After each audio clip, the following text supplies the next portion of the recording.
ada penjelasan sedikit di sini. Khusus Imam Syafi'i rahimahullah, pandangan beliau luar biasa masalah umrah ini. Kalau jumhur ulama, Imam Ahmad, Imam Malik, Imam Abu Hanifah melihat umrah itu sunnah. Tapi Imam Syafi'i memandang berbeda. Bagi yang belum pernah umrah sekalipun, itu beliau mewajibkan hukumnya sebagaimana wajibnya haji yang pertama. Di sini ada penjelasan yang bisa Bapak Ibu lihat tentunya ya. Ini Imam Syafi'i berkata, Allah berfirman, dan sempurnakanlah haji dan umrah karena Allah. Tadi di Al-Baqarah 196, Allah menyanjingkan, di sini menyandingkan antara haji dan umrah. Ya, zahir dari tes Al-Quran itu menjelaskan bahwa umrah adalah wajib, kata Imam Syafi'i rahimahullah. Itu dikatakan wajib. Jadi walaupun pendapat orang banyak mengatakan umrah itu sunnah, Imam Syafi'i mengatakan tidak. Karena dalam Al-Baqarah tadi, umrah dan haji disatukan. Maka umrah yang pertama dan haji yang pertama itu hukumnya wajib bagi yang mampu. Ini pendapat beliau tentunya berhubungan dengan masalah itu. Ya, kemudian Ibnu Abbas juga berkata, demi jiwaku yang ada di tangannya, umrah memang terkait dengan haji. Sebagaimana firman Allah subhanahu wa ta'ala, ya, di dalam firman ini dikatakan, wa atimul hajja wal umrata lillah. Ya, sempurnakanlah umrah dan haji itu karena Allah subhanahu wa ta'ala. Jadi ini tentang hukumnya. Alasan kenapa Bapak Ibu harus mengerjakan haji dan umrah. Subhanallah, saya temukan hampir mayoritas jemaah haji kami orang-orang mampu, ya, tetapi mereka baru melaksanakan haji. Sayang sekali gitu ya.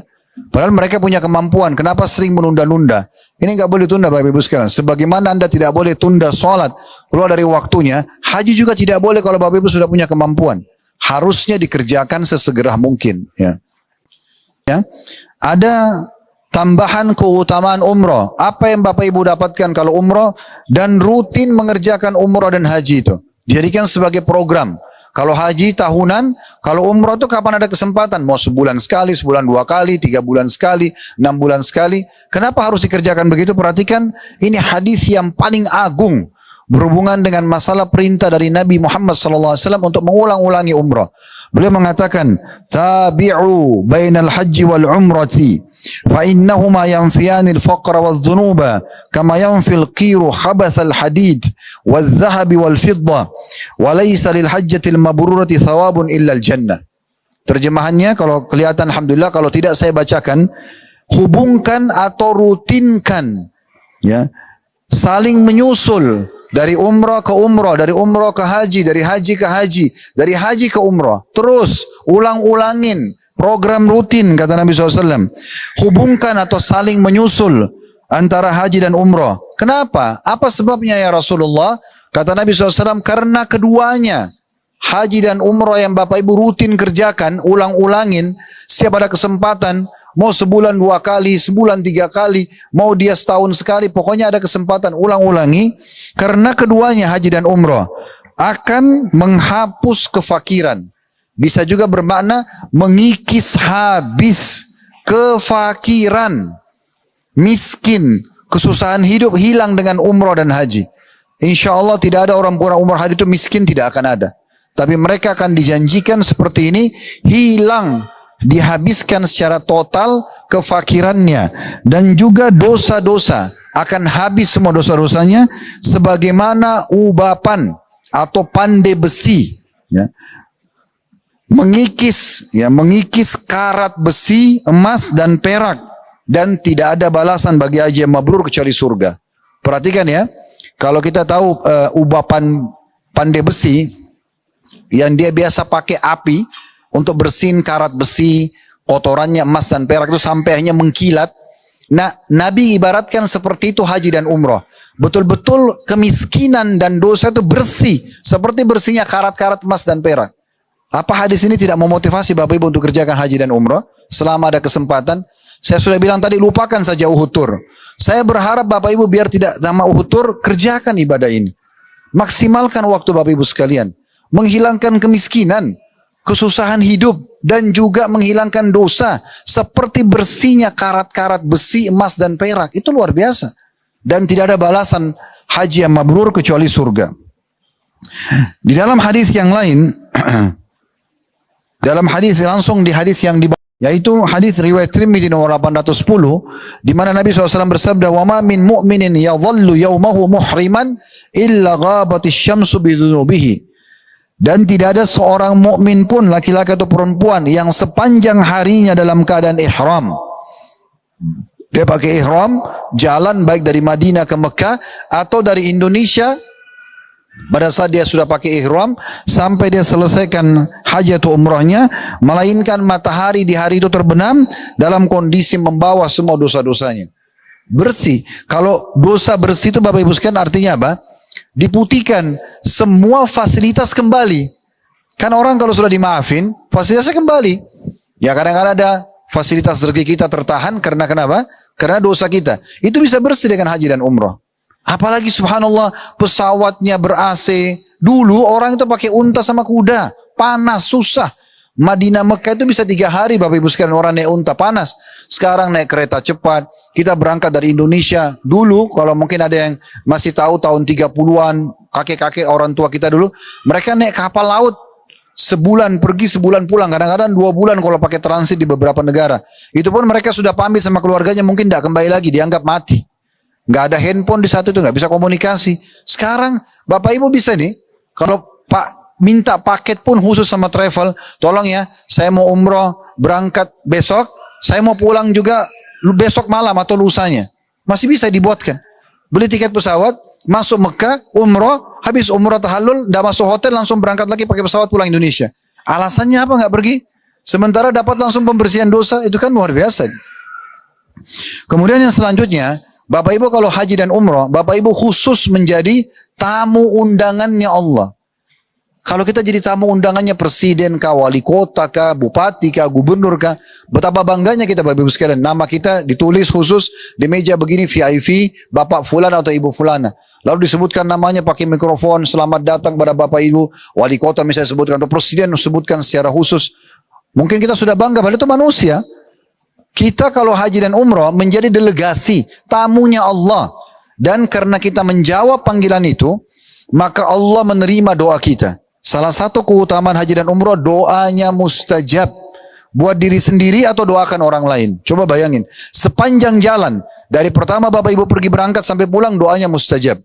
Perhatikan sabda Nabi SAW dalam hadis yang dihasankan oleh Syekh Al-Albani dan yang diriwayatkan oleh Ibnu Majah. Kata Nabi SAW dari hadis Jabir radhiyallahu anhu, Al-Hujjaj wal-Ummar wafdullah, da'ahum fa'ajabu wa sa'alu fa'atahum. Sesungguhnya seluruh jemaah haji dan jemaah umrah itu adalah delegasi Allah atau tamu-tamu Allah. Allah memanggil mereka, lalu mereka pun memenuhi panggilannya. Dan karena itu mereka memohon kepadanya, maka Allah pun memberi kepada mereka. Sekarang saya mau tanya Bapak Ibu sekalian, bagaimana memahami Allah memanggil Anda? Ini perlu saya jelaskan ya. Kalau sampai kepada Bapak Ibu informasi umrah dan haji, apakah dari travel, apakah dari grup keluarga, apakah teman menceritakan, atau Bapak Ibu mimpi melihat Ka'bah, melihat tawaf, itu panggilan Allah. Jangan terima brosur, ini cuma promosi travel. Bukan. Dan saya bilang tolong ya, saya bicara sini bukan promosi Uhud Tour, lupakan Uhud Tour dulu. Saya mau Bapak Ibu umrah dan haji walaupun bukan dengan Uhud Tour. Karena saya ingin saya dapat pahala Bapak Ibu kalau saya sampaikan seperti ini. Ini keutamaan yang besar. Kalau sampai ke Bapak Ibu flyer, informasi, dikirim di grup tentang umrah, itu panggilan dari Allah. Seperti kalau kita dengar azan ya, hayya 'alas shalah, hayya 'alal falah. Muazzinnya itu mau orang Indonesia atau orang Melayu, orang hitam di Afrika, orang Arab Jazirah Arab, orang bule di Amerika, sama azannya. Yang panggil kita itu Allah. Allah yang panggil, ayo salat, ayo menuju ke kemenangan. Beruntung orang yang jawab itu. Itu namanya menjawab panggilan Allah. Sama dengan haji dan umrah, dapat brosur, dapat flyer, dapat undangan. Itu Allah yang panggil. Lalu apa manfaatnya? Kata Nabi SAW, mereka dipanggil oleh Allah, mereka jawab. Maka dengan itu kalau mereka mohon diterima doanya. Coba bayangkan. Mirip kita datang ke istana presiden. Kalau datang nanti apa yang kau minta saya penuhi. Mungkin kita akan berlumba-lumba ke istananya. Walaupun presiden sangat terbatas bisa berikan kita kebutuhan. Karena manusia juga. Tapi Allah yang maha kaya. Allah memiliki langit dan bumi ini. Memberikan apa yang kita inginkan. Itu luar biasa. Sampai Syekh Muhammad Shinkiti, salah satu anggota majelis ulamanya Saudi, itu setiap kali ada orang yang konsultasi sama beliau, masalah apapun. Yang pertama beliau tanya, kamu bisa umroh nggak? Kalau dia bilang bisa, kata beliau umroh, minta depan Ka'bah. Gitu. Sujud di kiblatnya kaum muslimin itu. Ya, minta sama Allah SWT, tiap hari kamu selama di Mekah minta, Allah akan kasih. Maka itu luar biasanya dari haji dan umrah itu Bapak Ibu sekalian. Dalam hadis yang lain, al-ghazi fisabilillah, orang yang perang di jalan Allah, wal hajj wal mu'tamir, orang yang haji dan orang yang umrah, wafdullah, utusan Allah, da'ahum fa'ajabu, Allah panggil mereka, saya sudah jelaskan tadi seperti apa Allah panggil, maka mereka menjawab panggilan itu, wasa'aluhu fa'atahum, lalu mereka minta, lalu Allah pun memberikan kepada mereka. Di sini Allah satukan antara haji, umrah dengan jihad, sama, itu luar biasa. Dalam riwayat lain, wafdullahi thalatha, delegasi Allah, tamu Allah 3, al-hajju, para jemaah haji, wal mu'tamir, orang yang umrah, wal ghazi, orang yang perang di jalan Allah. Kemudian Bapak Ibu kalau tawaf, sa'i, tahallul, keliling Ka'bah 7 kali putaran, itu maksimal setengah jam sampai 1 jam selesai. Sa'i, jalan antara Safa dan Marwah juga kurang lebih seperti mungkin sejaman lah. Kalau kita lebih santai gitu ya. Tahallul cukur rambut kurang lebih 5 menit saja. Dan lain-lainnya ini keutamanya terlalu besar untuk Bapak Ibu sia-siakan. Nggak ada nilainya duit yang Bapak Ibu keluarkan. Sekali lagi tolong, lupakan dulu Uhud Tour. Jangan pikir saya sampaikan ini karena saya mau Bapak Ibu daftar di Uhud Tour, itu tidak. Itu terlalu kecil. Sebagai seorang dai justru harus berpikir bagaimana semua jemaah yang dengarin ceramah mengamalkan supaya jadi amal jariah. Itu target utamanya. Penyampaian ini untuk Bapak Ibu tanamkan. Bapak Ibu pulang bawa ilmu ini, udah cukup biar nggak daftar sama Uhud Tour. Daftar travel lain pun tidak ada masalah. Saya berapa kali ketemu sama jemaah yang pernah ikut pengajian kami lalu ikut travel lain. Begitu ketemu saya, Ustaz saya pakai travel lain. Oh enggak masalah, silakan. Tapi saya termotivasi umroh karena dengar ceramah Ustaz. Alhamdulillah, itu yang saya inginkan. Tujuannya itu Bapak Ibu sekalian. Di sini perhatikan keutamaan yang Bapak Ibu dapatkan lagi tawaf, lagi sa'i, tahallul dan ibadah-ibadah yang lain, salat maqam Ibrahim. Apa yang Bapak Ibu dapatkan? Ini riwayat yang luar biasa dari Ibnu Umar radhiyallahu anhu. Beliau mengatakan kuntu jalisan ma'an Nabi SAW fi masjidi Mina. Satu hari di musim haji, saya pernah duduk bersama Nabi SAW di masjid di Mina. Ini lagi musim haji. Fa'ata'u rajulun min al-ansari wa rajulun min Thaqif. Datang kepada beliau seorang laki-laki dari Ansar, suku Ansar Madinah, dan satu lagi dari suku Thaqif. Kemudian fasallama thumma qala. Dua-duanya ucapin salam dan dua-duanya berkata, "Ya Rasulullah, ji'na nas'aluk." Wahai utusan Allah, kami datang mau bertanya pada anda. Faqala, maka Nabi SAW berkata kepada keduanya, In syi'tuma akhbartukuma bima ji'tuma tas'alani anhu fa'altu. Kalau kalian mau, berdua, saya akan sampaikan pertanyaan yang kalian mau tanyakan kepadaku sebelum kalian tanya. Ini sebagai mukjizat dari Allah. Dari orang belum tanya, Nabi sudah tahu. Mereka mau tanya apa. Kalau kalian mau saya sampaikan pertanyaan kalian sebelum kalian tanya, saya akan lakukan. Wa in syi'tuma an umsika wa tas'alani fa'altu. Kalau kalian berdua mau saya diam, kalian sampaikan silakan, saya akan dengarkan. Faqala, maka keduanya berkata, dari Ansar dan Thaqif tadi dua-duanya mengatakan, akhbirna ya Rasulullah, tolong sampaikan kepada kami ya Rasulullah. Maksudnya apa yang kami mau tanyakan silakan, kami ingin dengar juga. Karena ini mukjizat yang luar biasa, Nabi bisa tahu sebelum bertanya gitu. Faqala Thaqafiyyu lil Ansari, sal. Maka yang dari suku Thaqif berkata kepada orang dari Ansar, kamu aja yang bertanya duluan. Faqala, maka orang Ansar mengatakan, akhbirni ya Rasulullah, tolong sampaikan kepadaku apa yang aku ingin tanya, aku ingin dengar. Maka kata Nabi SAW, faqala, jitani tas'alni atau tas'aluni an makhrajika min baitika ta'ummul baital haram, wa ma laka fi.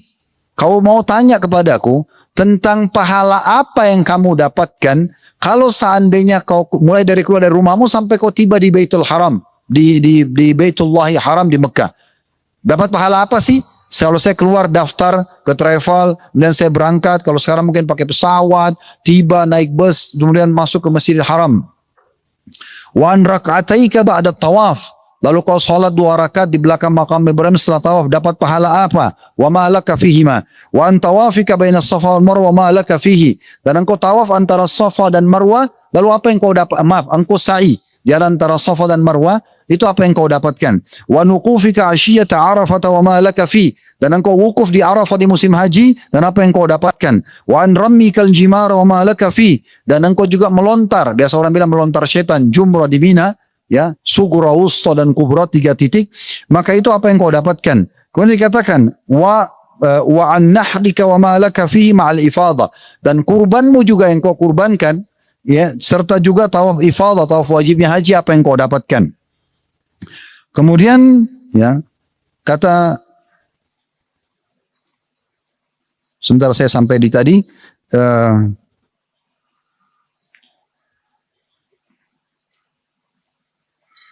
Ya, faqala, maka Nabi SAW maka orang Ansar itu mengatakan setelah dengar itu, walladzi ba'atsaka bil haqq la an hadza ji'tu as'aluk. Demi zat yang mengutus anda dengan benar ya Rasulullah, benar-benar ini yang membuat saya datang bertanya pada anda. Maksudnya Ansar ini, orang Ansar ini membenarkan kalau ini mukjizat Allah kepada anda ya Rasulullah. Benar-benar apa yang anda bilang ini, itu yang saya mau tanya. Qala, maka Nabi SAW memberikan jawabannya. Ini perhatikan, ini keutamannya. Fa innaka idza kharajta min baitika ta'ammul baital haram. Sesungguhnya kalau kau keluar dari rumahmu dan tujuanmu ingin mendatangi Baitul Haram, ingin umrah, ingin haji, ingin sholat, la tada'u wa la tada'u naqatuka khuffan. Tidaklah engkau meletakkan kaki dan juga tungganganmu. Masa dulu unta sama kuda. Masa kita sekarang roda mobil, baling-baling pesawat, roda bus ya. Tidak ada satu langkah kaki yang kamu angkat ataupun tungganganmu, wala tarfa'u, tidak juga kamu angkat, letakkan dan angkat, illa kataballahu laka bihi hasanah. Kecuali Allah akan catatkan setiap langkahmu satu pahala. Wa maha anka khati'ah, dan dihapus darimu satu dosa. Wa amma rak'ataka ba'da tawafi ka'idki raqabati min bani Ismail. Sementara kau solat 2 rakaat di belakang makam Ibrahim, pahalanya sama dengan bebasin satu orang budak. Bapak Ibu coba renungi ya, mana ini secara keimanan. Bagaimana setiap langkah, mulai melangkah kaki ke travel mendaftar, kemudian mungkin ke bank transfer uang mungkin ya, atau Bapak Ibu mulai ke bandara, kemudian naik pesawat, baling-baling pesawat, roda mobil, tiba di Madinah. Kita sementara misalnya kalau paket Uhud kan Madinah dulu tadinya, 4 hari 3 malam, kita terus jalan, itu semuanya perjalanan kita karena tujuannya umrah nanti. Di hari keempatnya kita menuju ke Mekah umrah, naik kereta cepat. Bagaimana hitungannya itu Allah punya cara. Tiba di Mekah, turun di stasiun, kita naik bus ke hotel dulu, wudhu segala macam, baru kita melangkah menuju Masjidil Haram, tawaf kita di Baitul Haram, itu kan sa'i kita, semuanya dicatat, setiap langkah satu pahala, dihapus satu dosa. Itu luar biasa. Kemudian dikatakan sholat di belakang maqam Ibrahim, 2 rakaat. Ini kurang lebih 2-3 menit saja. Anggaplah 5 menit. Ya. Kalau orang kita kan tidak usah diajarin cepat sholat, Masya Allah bisa juara semua ya. Kalau kita sholat anggap 5 menit saja. Dan sunnahnya rakaat pertama Al-Fatihah sama Al-Kafirun. Qul ya Al-Kafirun, rakaat kedua Al-Fatihah sama Al-Ikhlas. Qul Allahu ahad. Itu saja pahalanya sama bebasin satu orang budak. Bapak Ibu supaya renungi maknanya ya. Bilal itu budaknya Umayyah bin Khalaf di Mekah. Yang bebasin dia Abu Bakar. Selama Abu Bakar bebasin, semua amal solehnya Bilal dipanen oleh Abu Bakar. Azannya, sholatnya, jihadnya, nikahnya, semuanya dipanen. Begitu pahala bebasin budak. Sholat 2 rakaat di belakang makam Ibrahim, kurang dari 5 menit, bebasin satu orang budak. Kemudian dikatakan, wa amma tawafuka bis safa wal marwa ka'idki 70 raqabah. Sementara engkau tawaf, sa'i antara Safa dan Marwah, pahalanya sama dengan bebasin 70 budak. Satu Safa ke Marwah 10 budak, Marwah ke Safa 10 budak, begitu sampai 7 kali. Safa ke Marwah 10 budak, Marwah ke Safa 10 budak, Safa ke Marwah 10 budak, Marwah ke Safa 10 budak, terakhir Safa ke Marwah yang ke-7 10 budak. 70 budak kita bebasin. Wa amma wuqufuka asyiyata Arafah. Adapun kamu wukuf di Arafah 1 hari di musim haji tanggal 9 Zulhijjah, dari mulai menjelang waktu duhur sampai terbenam matahari. Fa inna Allah yahbitu ila samai dunya. Pada saat itu Allah turun ke langit bumi dengan kemahabesarannya. Fa yubahi bikumul malaika, dan Allah bangga-banggakan kalian di depan para malaikatnya. Yaqul, sambil sang pencipta Allah Maha Raja dan Maha Kuasa berkata kepada para malaikatnya, ibadi ja'uni syu'san min kulli fajjin amik. Lihatlah hamba-hambaku itu datang dari seluruh penjuru bumi yang sangat jauh. Yarjuna rahmati, mereka mengharapkan rahmatku. Falau kanat dhunubukum ka'adadir raml, kalau dosa-dosa kalian sejumlah pasir, butiran pasir di muka bumi, au kaqatril matar, atau seperti tetesan air hujan, au kazabadil bahar, atau seperti buih di lautan, la ghafartuha, maka aku akan maafkan. Lalu Allah berfirman kepada para jemaah haji di Arafah, afidu ibadi makfuran lakum wa liman syafa'tum lahu. Bubarlah kalian dari Arafain dalam kondisi telah diampuni dosa-dosa kalian dan semua yang kalian berikan syafaat. Semua yang Bapak Ibu doakan diterima oleh Allah. Lalu dikatakan wa amma ramyukal jimar. Adapun engkau melontar jumrah, ya, biasa orang kita bilang melontar setan. Falaka bikulli hasatin ramaita takfiru kabiratin minal mubiqat. Satu butir batu kerikil kecil itu menggugurkan satu induk dosa besar. Dan kita melontar Bapak Ibu sekalian itu di tanggal 10 Zulhijjah 7 butir saja di Jumrah Kubra namanya, ya, atau Aqabah. Kita melempar 7 butir, berarti 7 dosa besar. Di tanggal 11, 12, 13 dikenal dengan hari tasyrik, kita melempar 21. Karena di tanggal 11 3 titik, kecil, sedang, besar. 7, 7, 7, 21. Tanggal 12 sama, tanggal 13 sama. 21 kali 3, ya, itu 63. Ditambah dengan 7 batu di tanggal 10-nya, 70 dosa besar gugur dalam 4 hari. Ini luar biasa. Induk dosa besar, ya. Mubiqat itu induk dosa besar. Kemudian dikatakan juga, wa amma nahruka famadkhurun laka inda rabbik. Adapun sembelihanmu, maka itu ada pahalanya di sisi Tuhanmu. Wa amma hilakuka ra'saka falaka bikulli sya'ratin halaqtah hasanatun wa tumma anka biha khati'ah. Sementara rambut yang kau potong, orang kalau laki-laki disunnahkan gundul, didoakan 3 kali rahmat oleh Nabi SAW. Kata Nabi SAW kepada para sahabat, semoga Allah merahmati orang yang gundul. Kata para sahabat yang tidak mau gundul, ya Rasulullah, orang yang cukur. Kata Nabi SAW, semoga Allah merahmati orang yang gundul. Rahmat ini artinya pengampunan dosa, pencatatan pahala maksimal, solusi dari permasalahan, semua masuk dalamnya, ya. Maka kata Nabi SAW, semoga Allah merahmati orang yang gundul 2 kali. Orang yang mau cukur tadi bilang, ya Rasulullah, orang yang cukur. Kata Nabi 3 kali, semoga Allah merahmati orang yang gundul. Orang itu masih ulangi, ya Rasulullah, bagaimana orang yang cukur? Kata Nabi SAW yang keempat, semoga Allah merahmati orang yang cukur. Maka disunnahkan mencukur pun kalau tidak mau gundul bapak-bapak dari seluruh penjuru kepala. Seperti kita kalau masuk ke tukang cukur atau salon, dari kanan, dari kiri, dari atas, semuanya. Ya, paling aman kalau menggunakan mesin. Kalau mau lebih afdal Anda gundul. Setiap helai rambutnya 1 pahala dicatat dan dihapus 1 dosa. Kalau ibu-ibu mengambil ruas jarinya, kemudian diambil, dipertemukan antara rambut kanan dan kiri, bagian paling bawah, lalu digunting. Ruas jari saja kalau perempuan. Tapi setiap rambut itu akan gugur, dicatatkan 1 pahala, dihapuskan 1 dosa. Dalam riwayat lain, akan menjadi cahaya yang terang untukmu pada hari kiamat nanti. Wa amma tawafuka bil baiti ba'da dzalika fa innaka tatufu wa la dzambalak. Adapun kau tawaf di Baitullah setelah itu, biasa kalau haji tawaf ifadah, maka tidak ada dosa lagi untukmu. Ya'ti malakun hatta yadau yadaihi baina katifaik. Allah akan datangkan malaikat memegang pundakmu. Bagaimana kita tidak tahu. Kita imani saja. Fayaqul, sambil berkata malaikat itu, i'mal fima tastaqbil faqad ghufira laka ma madha. Berbuatlah untuk masa depanmu, karena yang lalu-lalu semuanya sudah dimaafkan oleh Allah Subhanahu wa taala. Nah, ini terjemahan tadi. Saya tadi baca bahasa Arabnya, ini terjemahan juga sudah kami tulis persis seperti apa yang saya terjemahkan tadi, lembaran-lembaran daripada, ya, terjemahan apa yang tadi kita bahasakan itu, ya. Dan ini teman-teman sekalian sebuah keutamaan yang luar biasa yang sulit sekali untuk kita gambarkan atau nilai dengan uang kita, ya. Kemudian juga kita tahu ada kelebihan lain, ya. Bagaimana dengan orang yang meninggal dunia? Kalau dia pergi haji umrah lalu dia meninggal dunia, apa yang dia dapatkan? Kita bukan berharap meninggal, tapi kalau ajal datang itu keutamaan, apalagi kalau Bapak Ibu masih dalam kondisi berihram. Perhatikan sabda Nabi SAW dalam hadis yang sahih, man kharaja hajjan famat kutiba lahu ajru haji la yaumil qiyamah. Siapa yang keluar haji kemudian datang ajalnya, mati, maka dicatatkan baginya pahala haji sampai hari kiamat. Misalnya orang haji tahun depan ini meninggal, lagi pakai ihram meninggal. Maka semenjak itu sampai hari kiamat, kita tidak tahu 100 tahun, 1000 tahun lagi, dicatat pahala haji terus menerus buat dia. Saking besarnya keutamaannya.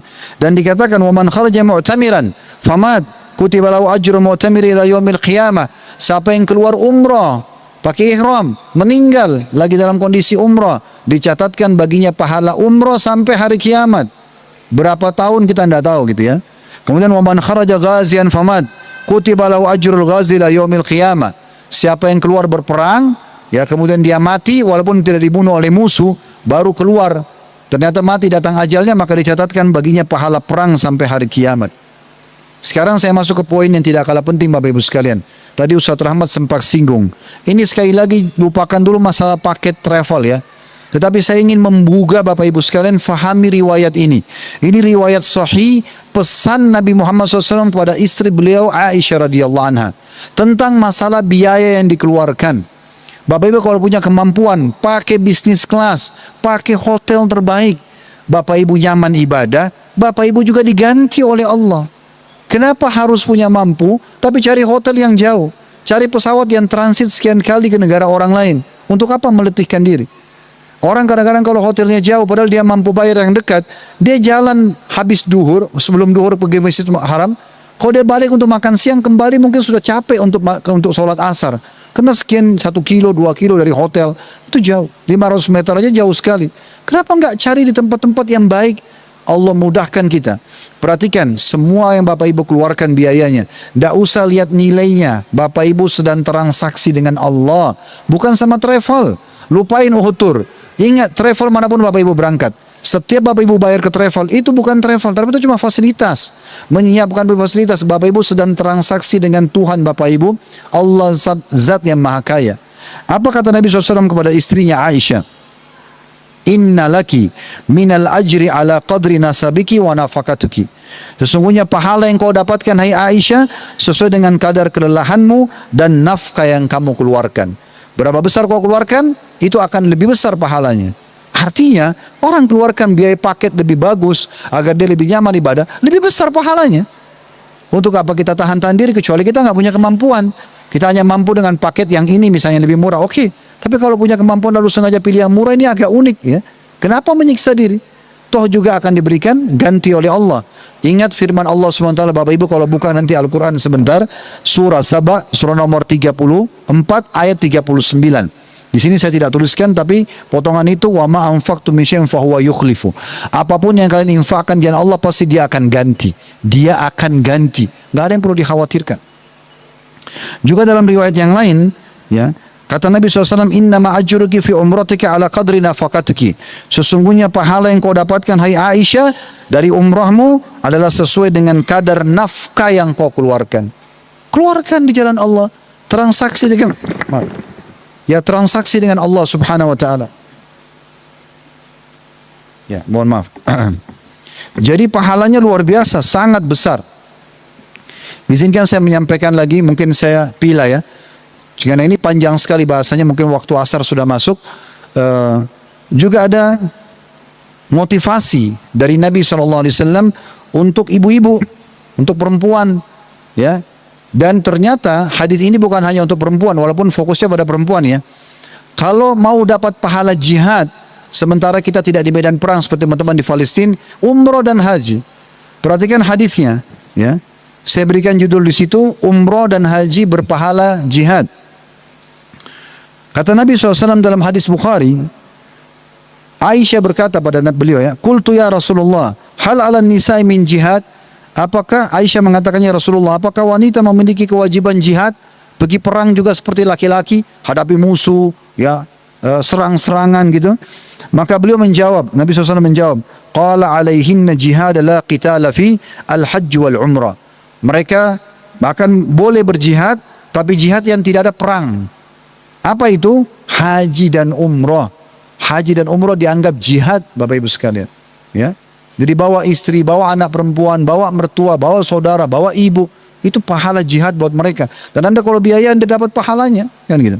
Di dalam hadis yang lain disebutkan bukan cuma laki-laki, bukan cuma perempuan, orang-orang tua yang sudah tidak kuat lagi fisiknya, tetap dianjurkan pergi umrah dan haji. Dikatakan oleh Nabi SAW, jihadul kabiri wal dha'ifi wal mar'ati al hajj wal umrah.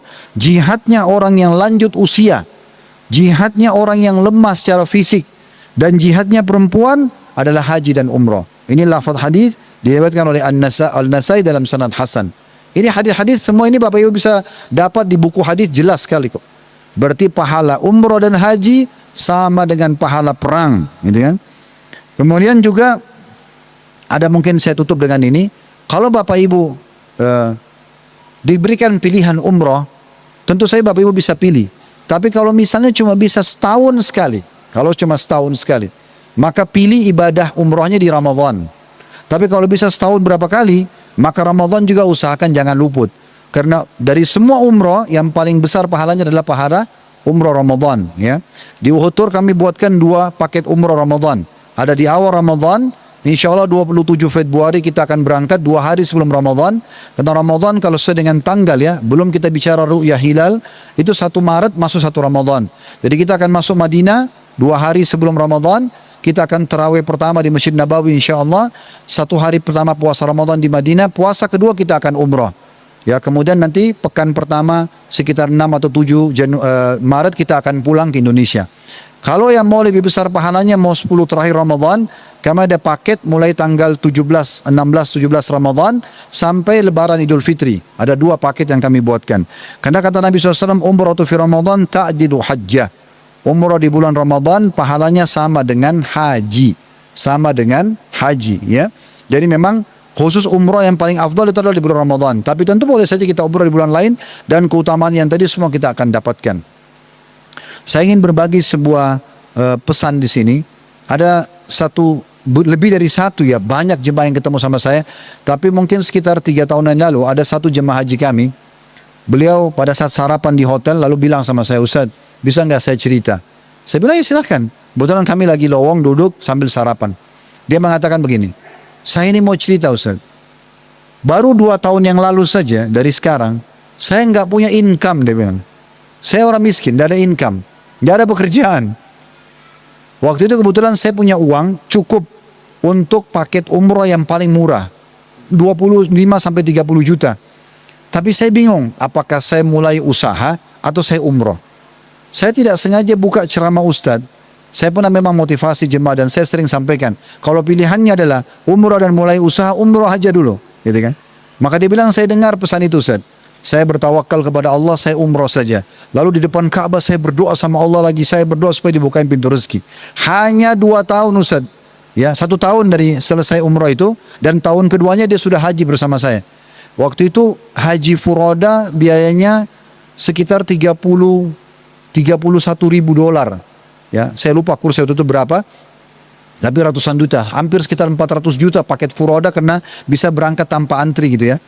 Maka dia mengatakan, Ustaz tahu apa yang terjadi keajaiban setelah saya umrah? Saya sekarang punya income, ini bahasa lisan beliau sendiri. Saya sekarang punya income setelah umrah itu, sebenarnya saya balik, saya dapat proyek kain, saya bisa ekspor impor dari Cina. Sekarang income saya untuk biaya furoda ini per hari Ustaz. Biaya hajinya 400 juta kurang lebih. Dia bilang sekarang income saya bersih 400 juta tiap hari. Artinya 12 miliar per bulan. Dia bisa dapat efek daripada dia umroh. Dan dia sangat yakin ini karena umroh saya. Karena tadinya saya ada kerjaan, pulang tiba-tiba dapat ide, dapat kesempatan lalu terbuka. Sekarang income saya sebesar itu. Dan ada banyak jemaah yang bercerita kepada saya seperti ini Bapak Ibu sekalian. Jadi memang tidak ada alasan untuk tidak kerjakan ibadah ini. Kita nikmati jalanan, penerbangannya, transportasinya enak, hotelnya enak, ibadahnya juga enak. Dan subhanallah kita bisa cas iman kita di sana.